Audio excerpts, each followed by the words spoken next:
The Advancing Energy Podcast, featuring topics and trends on precision power conversion, measurement, and control solutions. Welcome back to the Advancing Energy Podcast. I'm Dan Moritz, Director of Engineering in the Critical Sensing and Control Group. Today we're going to explore the Rapid Prototyping Engine and how it benefits our customers with time to market, product features, and quality. With me today I have Sarah Robinson, the Engineering Manager for the Fiber Optic Thermometry product line. Welcome, Sarah. Hi, Dan. Thank you. As you said, I'm the FOT product manager, engineering manager, and my focus since starting with AE has been on driving innovation, process improvements, and ensuring that customer requirements are met with speed and quality. And it's been a pleasure to be here. So Dan, maybe we could start with an understanding of kind of the high-level challenges or goals that you had with critical sensing that kind of led you to bringing me onto the team. What I found is in our big customer base that we have here, in our Tier 1 customers, we see a lot of urgency for new products. They want new features faster. They want performance, quality, the ability to control their processes better. And as the business objective was handed to me, Dan, how can we improve this? So I thought about it a little bit, and as I worked through concepts, I found one in the food service industry. As I go out in the world and I'm trying to find new food to eat, I've waited in long lines in my car. I've also waited in long coffee lines at the coffee shop. And in both cases, the companies that do best, that are memorable in this space, all had an approach to really building an engine for product delivery. And if they invest in the right people and the right processes and the right equipment, those products had better taste, better cost, and they came to me quicker. And I thought, what better way to set up a framework or a concept for us at Advanced Energy and CSC? And that was kind of as we started to meet each other. So tell me in the last year since you've been here, how you've translated that idea into action. Yeah, that's a great question. It's been a fun challenge. So as we know, our customers need precision products and they need them fast. You know, and the challenge is balancing speed with quality and making sure that prototypes meet stringent requirements without slowing down that process. So Sarah, how did you break down that challenge? Yeah, so we broke it down by focusing on 3 key areas: process standardization, rapid design iteration, and cross-functional collaboration.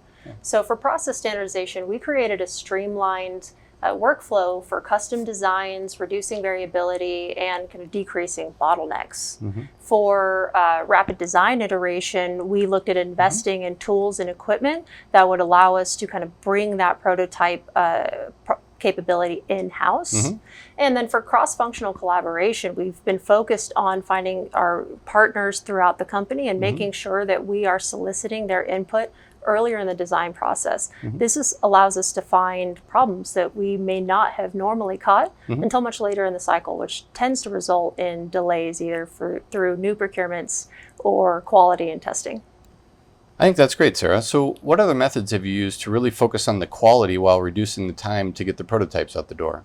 Yeah, great question. So the quality comes in a lot with the design reviews and checklists. So kind of going back to that procedural thing, to make sure that the product we're putting out meets customer requirements and our own internal quality standards. We've implemented robust kind of checklists, design reviews, and the like through each design phase. Also that kind of internal rapid prototyping, it's making sure that we can kind of test these designs and evaluate them faster. Again, making sure that they test the way we think that they will. But it's not always just building and just testing. You know, if you really want to move faster, you got to think about the design even earlier in the stage. And so to do that, we're also doing a lot more with digital simulation. And so that allows us to do thermal analysis, RF evaluations, and a lot of this before you actually even have to build it and wait for it to get built, we can evaluate our designs. Yeah. And you know, I really appreciate that. What I really enjoy though is our customers' response. So what other impacts have these changes had on our business? Yeah, I think this might be my most exciting thing to talk about right now because it has just been an exciting time for us. So, for example, through these implementations of better design reviews, simulations, and in-house rapid prototyping, we've reduced our lead time to first prototype by about 40%. And we've actually also increased our first-time success rate significantly as well. So this means when our customer asks us for something, we can put it in their hands much faster with higher quality, something that they can really test in situ. Thanks, Sarah. So what's next for you and your team? Yeah, great question. This has been a really exciting time. So we're going to go even more into that digital automation. We're looking at digital twins, which is going to give us more capabilities in simulating and kind of validating our designs. And the goal is it's going to make our process even faster while bumping up our quality. That's really great. So I think one of the business objectives we have is to meet our customers' needs. And one of the things I've seen you and your team do is you've learned every time you've done a new project for each customer. We have a lot of custom projects, and it's been a joy to see your team really do a lessons learned after each segment and to figure out where we can invest more in the people, the products, and the processes. So I think that's great. Thank you so much. Yeah, absolutely. And the continuous improvement, what that's allowed us to do also, besides just learning lessons, improving internally, it's helped us understand the right questions to ask. So through that and understanding what's really impactful and what do our customers care about the most, also helps us ask better questions and work a little bit closer with our customers. So when we understand what they really care about, when we can kind of have that dialogue with our customers, that's part of what's allowing us to get that first iteration, that first quality product to our customer that much faster. We've talked a lot about this over the last year, and I think the fun part of this for me is actually understanding the customer better. When we invite them into our thought process and we do more joint development together, I think that's where the real power is coming. You can see engineers on the customer side and our engineers getting together and saying, this is really fun. And as they explore the design space together, we end up with better results, don't you think? Yeah, absolutely. I couldn't agree more. And I think that our recent successes just showcase that. Yeah, absolutely.